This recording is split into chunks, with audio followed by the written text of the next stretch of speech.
Hello, thank you for watching our live stream concert. We just got making it up. We got de-makeuped, and well, at least most of it anyway. And now we are here. We're gonna answer some questions that were submitted on our Patreon earlier this week. And yeah, we've got a few of those that we're gonna answer and just talk about the re-recording and a few other things. And there is a spooky voice off camera belonging to Dan that you will hear, and we're going to reference him. But I want you to know that there is a person there. It's not just a bodiless voice, an omnipotent, omniscient voice in the sky. It's not God, is what I'm saying. It's Dan. Dan? Mags wants to know, what's it like revisiting songs from 10 years ago, and how's the nostalgia? Yeah, I mean, I think that for all of us, the process of doing this was, it started out as something where we knew that it was the 10-year anniversary. We knew we wanted to do this. This is something we've been working on for years. And then, I mean, Jake can especially speak to like sitting with all these songs and going back to them because you had already worked on a version of this years ago. Yeah, in like 2013, we kind of started the idea of redoing it. So, doing it now, even looking back at 2013, it's a long time ago, and my production skills are just way beyond what it was then. So I didn't want to keep anything that I had already redone then. And so we just started from scratch again. And it's going back, it's crazy how intense the songs are musically, and just the riffing, the solos, everything's very difficult to play. Yeah.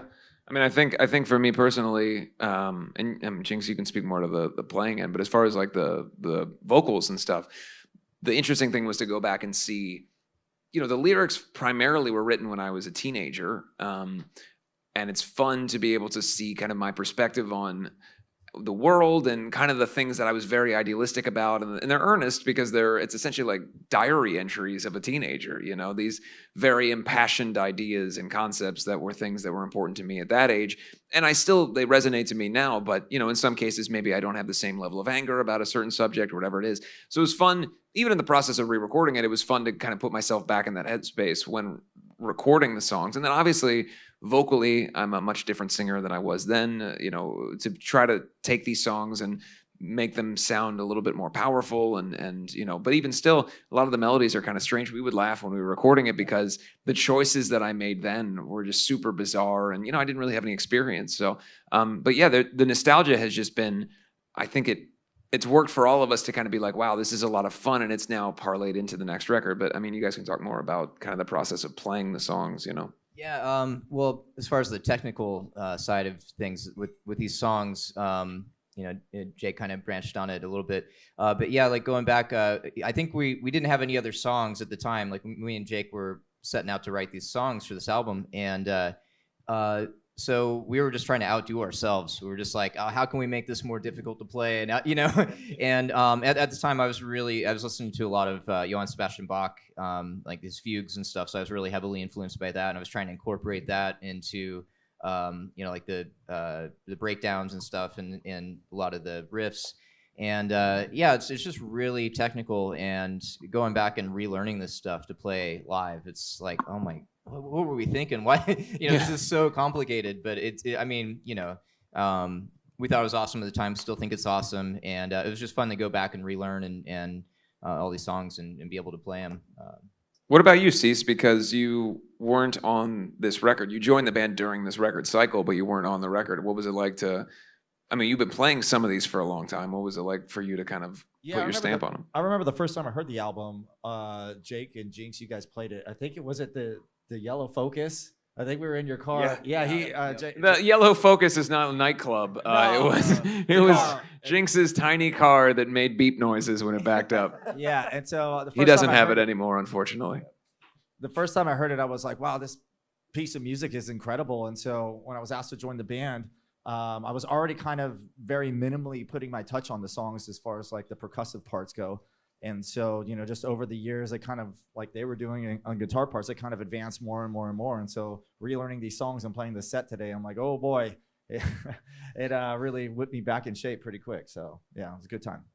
Yeah, I mean, I think that because we had even, during the shows, for those of you who don't know, I'll tend to go back to CC and we acknowledge how tired we are to each other throughout the years. And I think today, looking back, it was just he was so focused we didn't even have an exchange of like Yeah. it was, and we both, I mean, it just like songs like fuck, Heaven's Calling. Can't even think of it. Song like Heaven's Calling there's no place to breathe built into the song. Like the song just goes verse into chorus into second part of the chorus and the next part, then the verse starts immediately.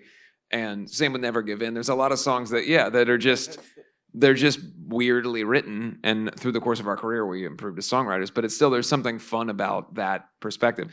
Lonnie, you didn't know about the band yet when this record came out, right? Or were you aware of the band when? Not yet. I was first introduced to the band around 2013, I think. It was Okay. Right after the release of Could you Wretched do and the Divine. 13 hand again? 2013? 2013-ish, right? 13? So I first was introduced to Wretched and Divine, and then I went back and, discovered We Stitch These Wounds Yeah. and Set the World on Fire. So what was it like for you kind of being a part of the experience of like us going back in our past and you being here for the first time? Yeah, very cool. It's always great to go back and revisit old material and put a new spin on it, shed some new light on it. It's been a privilege to be a part of it. Awesome. What's next, Dan? Angela wants to know, what song was your favorite to play today? What was the favorite to play today? Let's just start with Lonnie. We'll go down the line this way. My favorite was probably just the first song, We Stitch These Wounds. Backstage, we were so pumped up to get on here and play for you guys. So the excitement level at that first song was just 10 out of 10. Yeah, I think I got to agree, actually. I think I had the most fun on the first one. They're all great. It's hard to pick, but I think I'd go with the first track.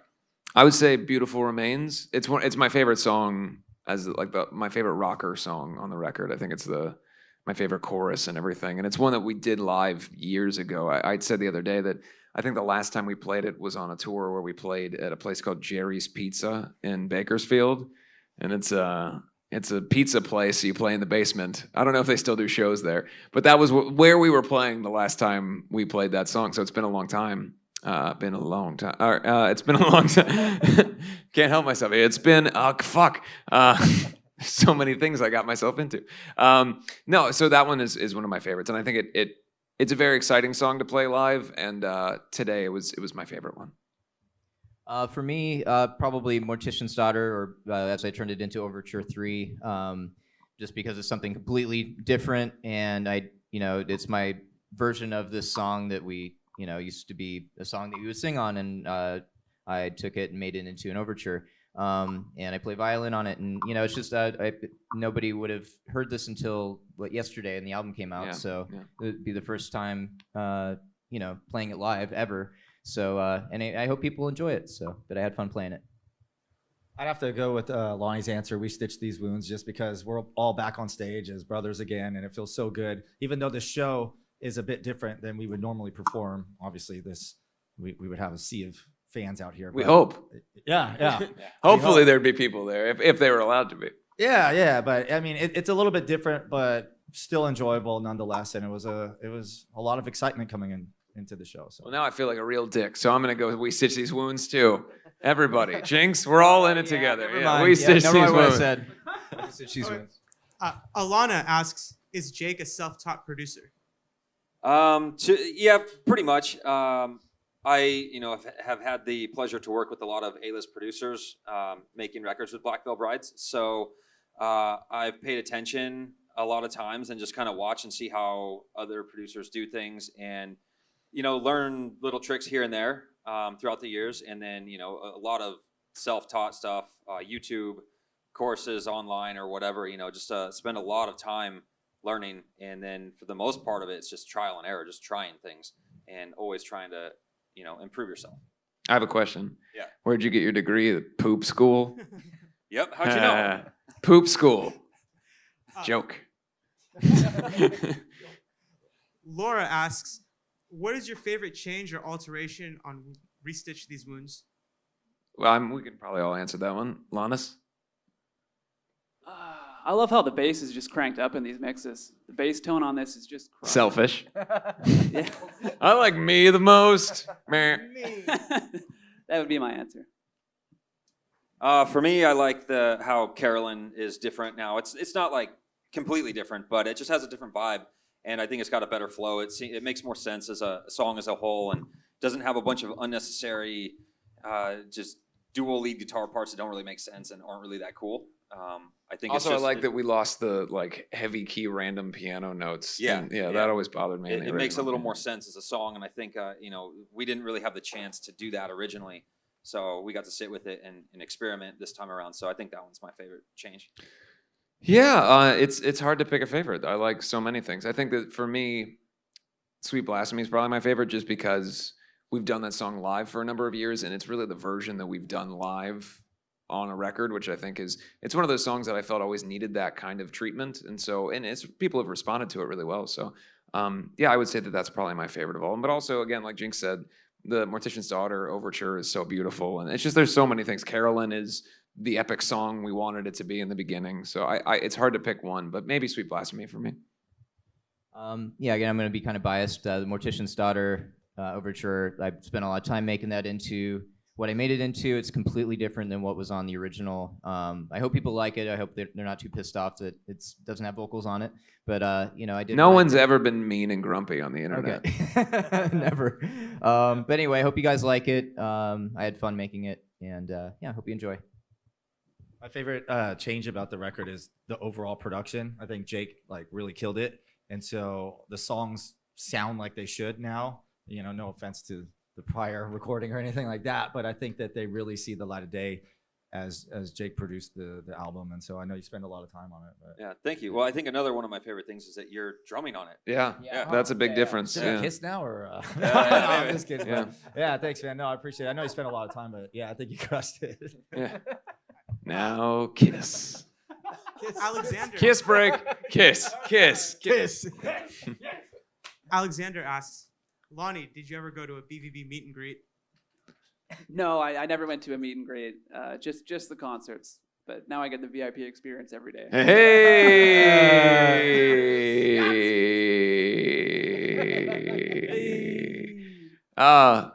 Somebody did mention on the thing we saw somebody asked, why do we tease Lonnie? And I don't know. It just look at his little face. Look at his tiny little face. It's just so sweet. Look at he did that weird point thing. He has no idea what to do right now. Doesn't know what to do with his hands.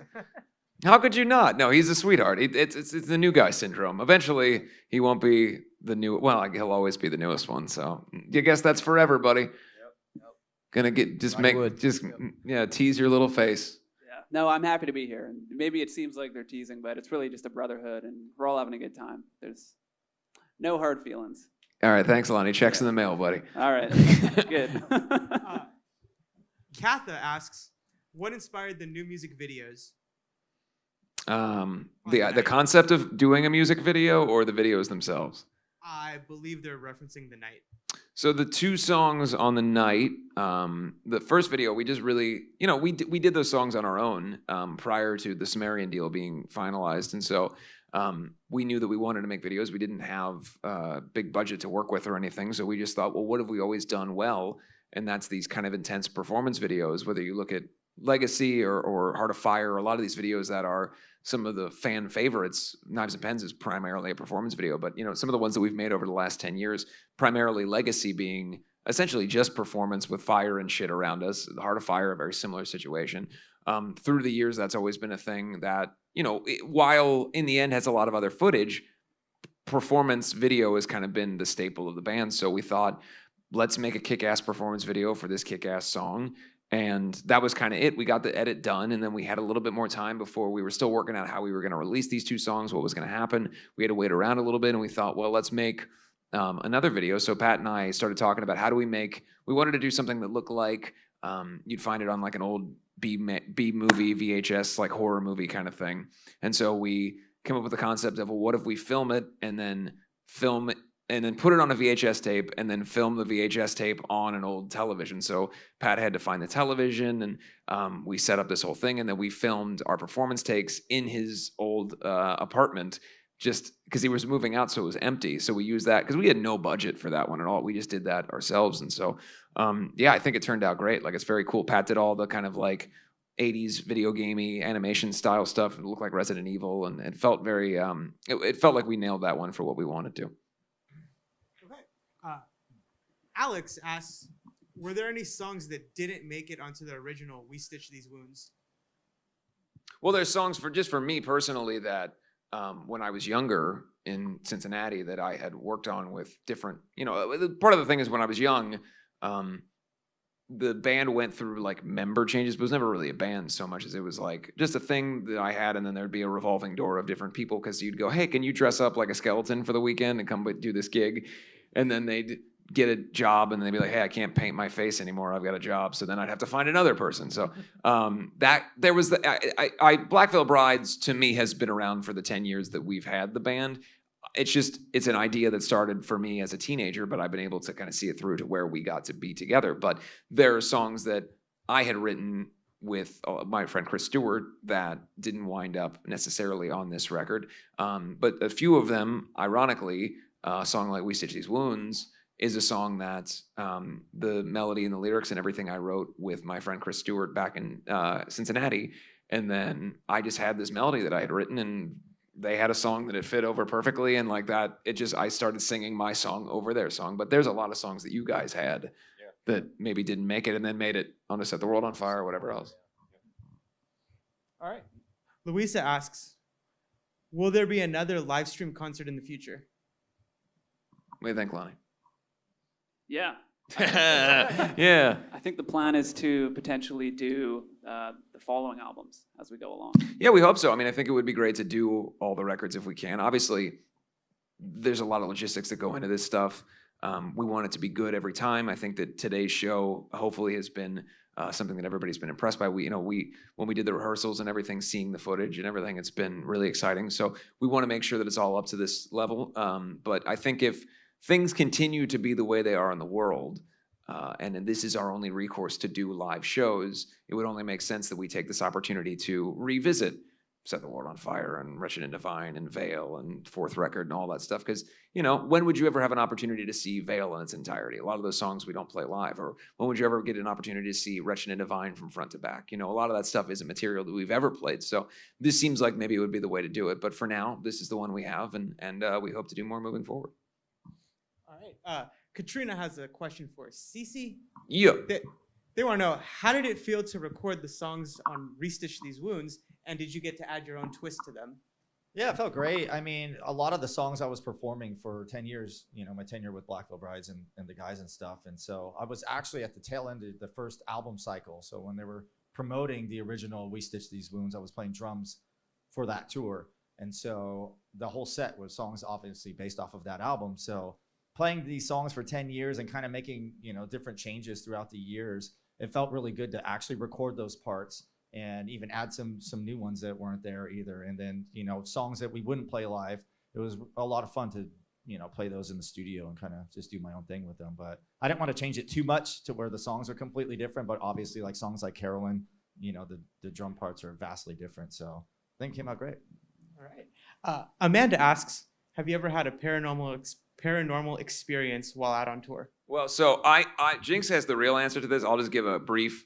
We were at like a haunted hotel years ago, and it was one of those things where like there was like on ghost hunters and all that shit. And then I was just in the room, and it was like 7:00, and there was all these crazy noises that started everywhere in the room, and the lights started turning on and off, and it was going like rah rah rah rah rah rah coming out of the bathroom, and the ceiling. There were all these like noises on the ceiling. So I grabbed all my shit, ran out to the bus, and stayed in the bus for the rest. And it was actually, we were there for 2 days because it was like a day off and then a drive day. So I spent just 2 days in the bus because I'm a scaredy cat.